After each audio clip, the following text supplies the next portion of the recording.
Ray Brown. If you ever wanted to know what a jazz upright bassist sounds like, check out Ray Brown. While there have been so many amazing jazz bass players throughout the years, one of the guys that was the biggest influence on me, and I know for a lot of other people that came before me, was Ray. And there are certain things in his playing that you can easily identify as being part of his signature sound and concept. Ray played with so many different musicians over the lengthy career that he had. But one of his most famous partnerships was with pianist Oscar Peterson. And that little piece I just played is from an album called Oscar Peterson Plays Count Basie. And on that particular record, it's Oscar Peterson on piano, Ray on bass, Buddy Rich on drums, and Herb Ellis on guitar. And this is just a blues in F, and it's got a little intro to it. But all of the signature Ray Brown things are there. And you know, and this was recorded in 1955, which comparatively speaking was pretty early on in Ray's career, considering, you know, his career lasted until the early 2000s when he sadly passed away. Let's take a look at some of the things today that are readily identifiable. Now, I met Ray once many years ago at the Blue Note in New York City. I went to go see his trio play, and I went upstairs afterwards to get his autograph, and he was a very nice guy. And you know, he wasn't a big guy. Ray, I'm 5'10", and Ray was shorter than me. He was about up to here. But what a powerful sound he got out of the bass. And famously, Ray played with just one finger in the right hand. Just everything was this. And that tone is really the hallmark of Ray Brown's sound. You know, it's you hear him play three notes, you know it's him, because nobody else has that particular thing. I don't know exactly how to describe it. I was very fortunate years ago to take a couple of lessons with the legendary Dave Holland on bass. And we talked about Ray Brown. And according to Dave, Ray was his biggest influence on bass when he was first learning how to play. And he commented on that sound. And I remember he described it as that nice tick. And it's kind of like Ray had developed such a pad on his index finger, like a nice callus, that it's almost the difference between a guitarist playing with a pick and playing fingerstyle, where it's almost like Ray had that percussive attack, as opposed to, some other bass players. Paul Chambers comes to mind, where it's much more sort of airy kind of sounding and pillowy sounding, had more of that kind of cushion to the attack. But Ray had this thing.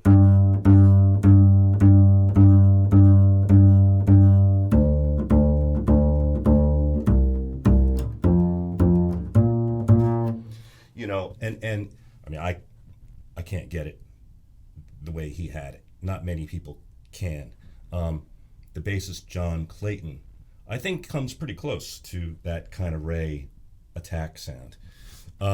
It's hard to get, and it's even harder to play some of the lines that Ray plays, particularly in the solos, with all those 16th note runs he'd be able to do with just one finger. That's a tall order for any bass player. All right, well, let's talk a little bit about Ray's playing in particular. So Ray had this ability to articulate a chord progression in his walking bass lines in a certain way. He had this clarity when, even if it wasn't an obvious walking bass line, as bass players, often we'll do this thing on a blues in F, where you start out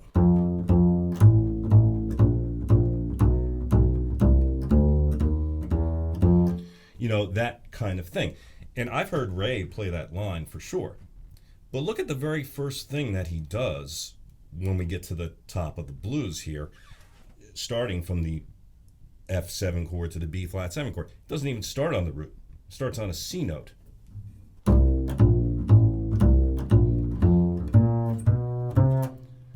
And lands on a C note again on the F. So just little things like that, right? Of course, it's not always necessary for a bass player to land on the root of the downbeat of a measure, the root of the chord on a downbeat. Of course not. But a lot of times you do want to do that, especially if it's the top of a chorus, or the top of a particular section, maybe a B section to the song or whatnot. Well, Ray just proved that it doesn't necessarily have to be that way. As long as, and see, this is the thing too, is that he had intent. I believe he had intent behind every single note he played. No note was a mistake in the sense that he didn't mean to play that note. No, I'm convinced he meant every single note he played. Even if you look at it on paper and say, I wonder why he played that note. Maybe it's not a note I would have chosen to play. He chose it for a specific reason. Let's take a look at some of the other things, in this particular bass line that are common to Ray's sort of approach. Now, at the top of the second chorus, we get this classic bass line, and I think every bass player has played this on a blues in F. And it's where you start on the high F and you walk down like this.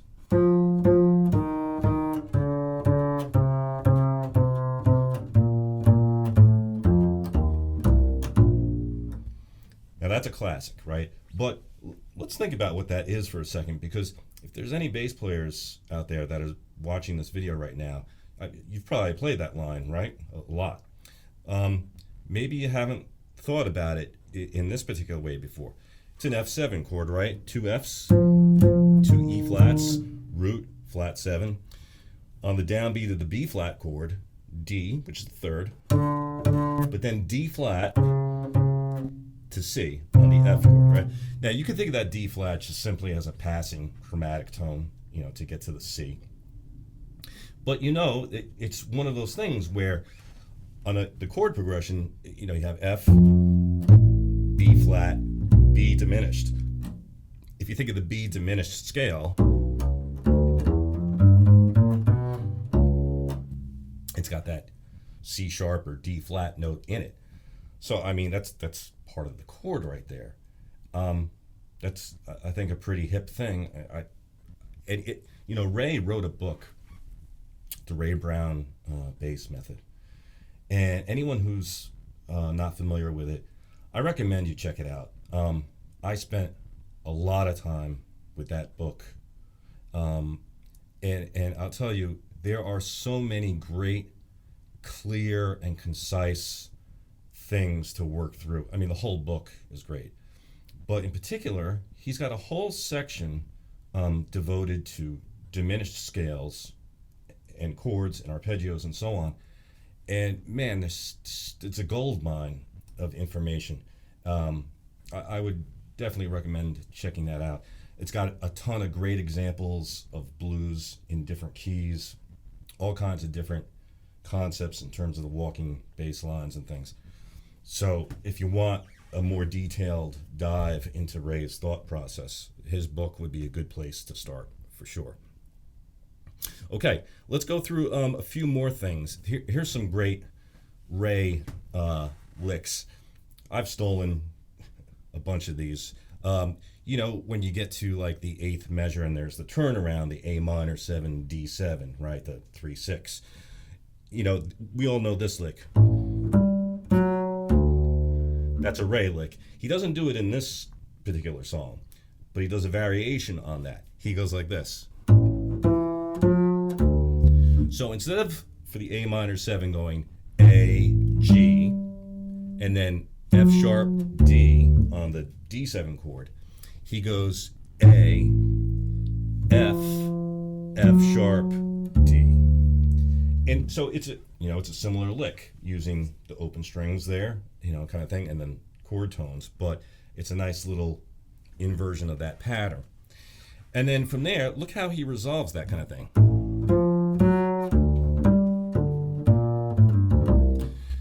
All right, this brings me to one of the next things I love so much about Ray's playing. Ray, I would say like Ray, of the earlier jazz bass players, Ray, Paul Chambers, Ron Carter, they were the absolute masters of those triplet rakes, we call them.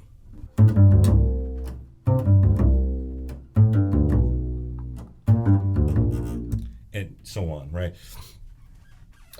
Ray's got this on full display here, in total command of that thing.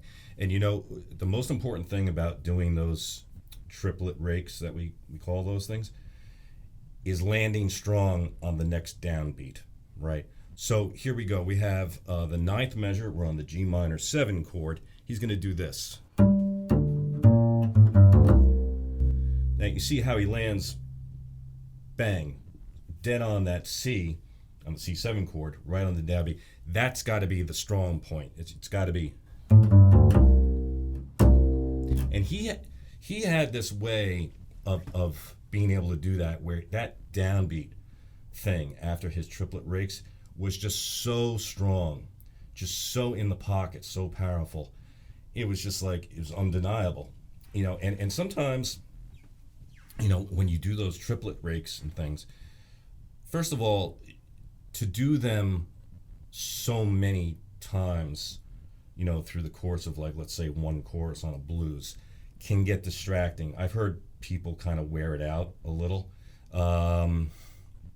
Ray had, well, first of all, he certainly had taste in his playing, and boy, it's on full display whenever you hear him do those triplets, because he doesn't overdo it ever.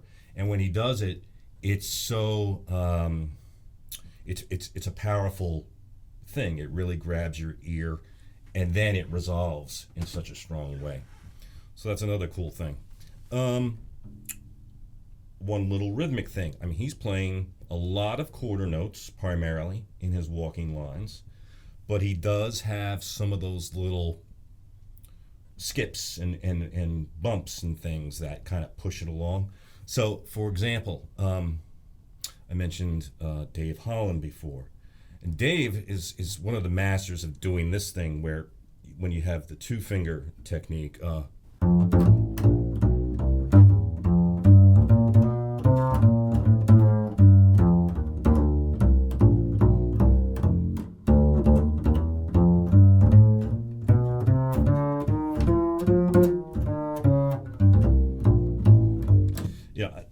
I'm not playing any particular changes there. I'm just trying to think, how Dave, like for example, climbing up the G.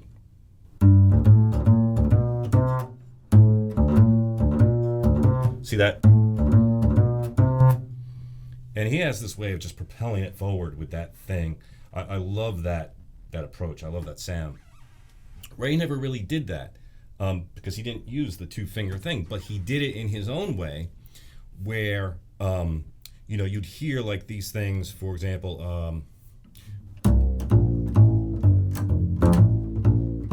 see that little, and then I'll go a little further, quarter notes here.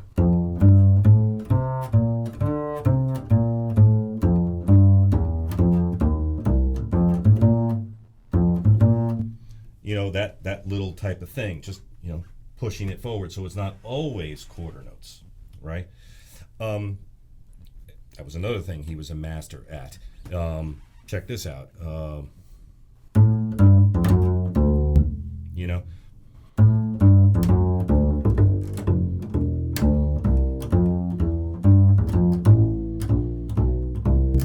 And I mean, that classic thing. I mean, that's a bassy lick. That's the bassy ending, right?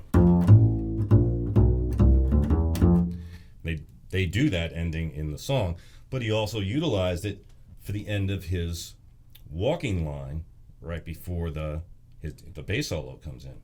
So you see, there was also some thinking there of how to set up the solo and see how it's connected to the whole overall concept of the tune.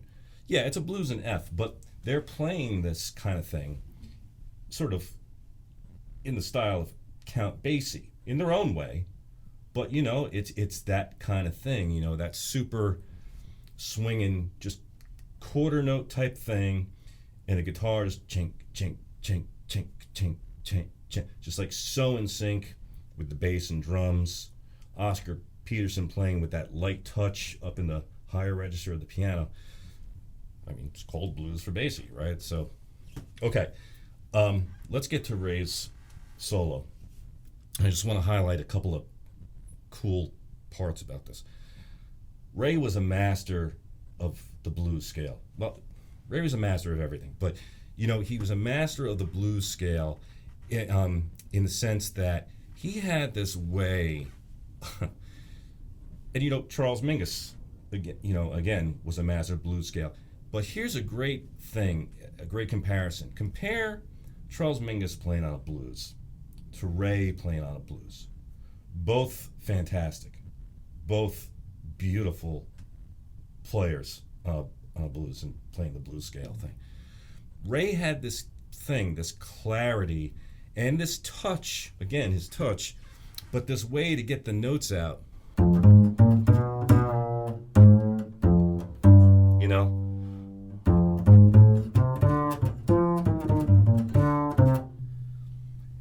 And that lick right there, to me, that's the Charlie Parker influence on Ray. And I know I've read in interviews Ray said, when he discovered Charlie Parker, he tried to cop some of Charlie Parker's licks and vocabulary on the bass, especially back in those years. Basses had gut strings, high action, very difficult physically to play, to try to pull off those Charlie Parker runs on the alto saxophone. But there's a good example of it where what a tasty little lick that is.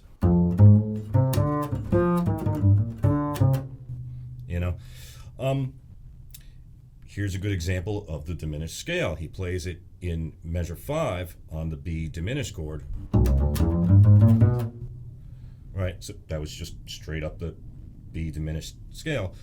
But you notice when I played that, I had to hammer on a couple of notes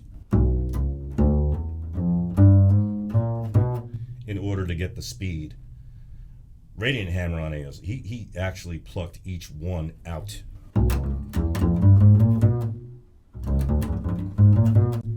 Now, and I don't generally play with just the one finger, so I can't play it that way. But it's really amazing to me that he was able to get that kind of speed and clarity, without the speed, without sacrificing clarity, with just that one finger again. Okay, now here's a cool thing, right? There's ways to play the blues scale that are obvious, right? So on the top of a blues and F, and all that kind of stuff. Great. Ray would put it in places you wouldn't expect it. So here we're on the turnaround, measure 9, it's a G minor 7 chord, and he's going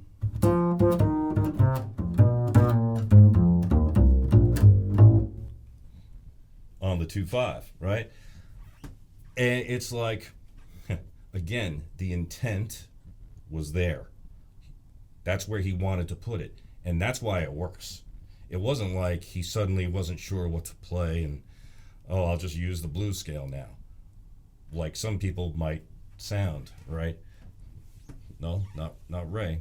Okay, let's just do a couple of other things. Going back to that bebop vocabulary, here's a great lick on the 3-6, the A minor 7 to D7. Again, that's Charlie Parker type vocabulary. So A minor 7, A, G, D7, F sharp, A, C, E flat. So you can think of that as the F sharp diminished chord. I'm thinking of it as D7 flat 9. And then he's got this great, look at these 16th note patterns he's got here. I'm doing it slow.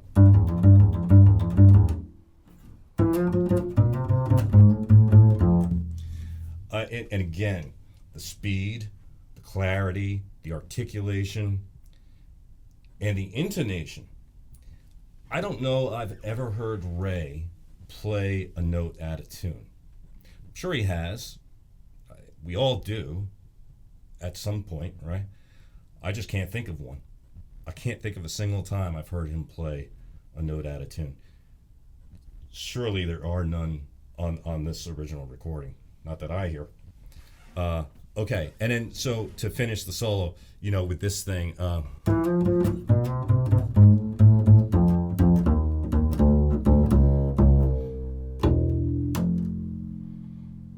and that was another thing. He had the almost like compositional sense to know how to end the solo the right way. It's like he knew how to start a solo to drag your ear into it so that you're interested. And then he had a way to finish the solo that was like to let you know he was done. Like he meant he was done. And then for you to get right back on board with the walking. I mean, it's just amazing. A couple other small licks with the walking. Remember before I pointed out this thing.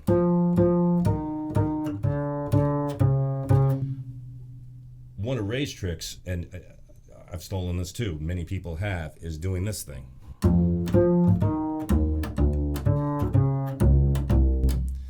In octaves, right?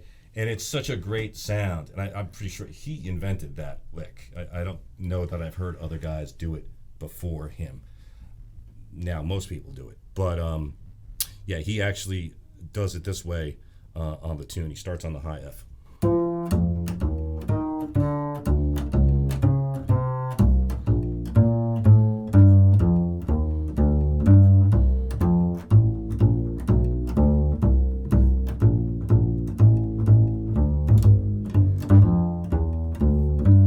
So on, right?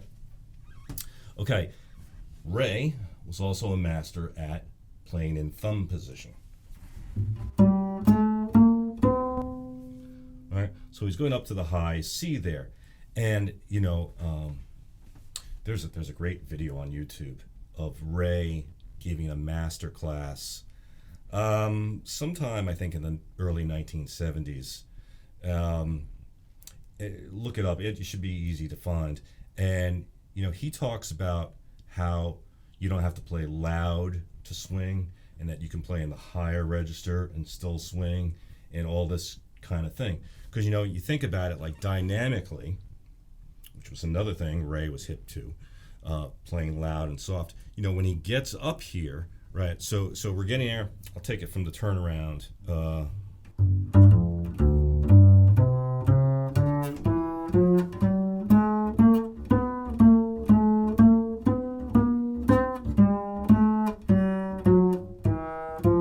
Now, all that. So then, of course, to finish it off, we've got the famous lick.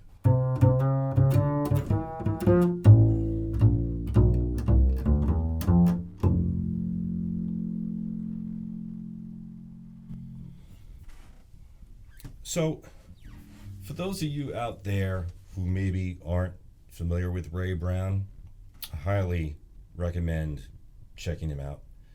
There's so many great recordings that he's done. I would recommend to start with anything that he did with the Oscar Peterson trio. My two personal favorites are the album We Get Requests and Live in Chicago. Night Train is another great one.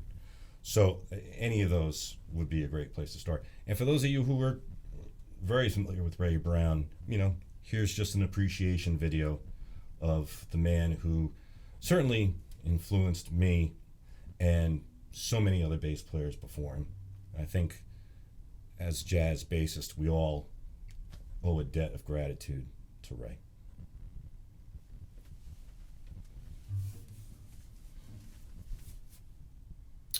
Well, I hope you enjoyed that breakdown. If you did, please consider subscribing to my channel for more videos like this to come.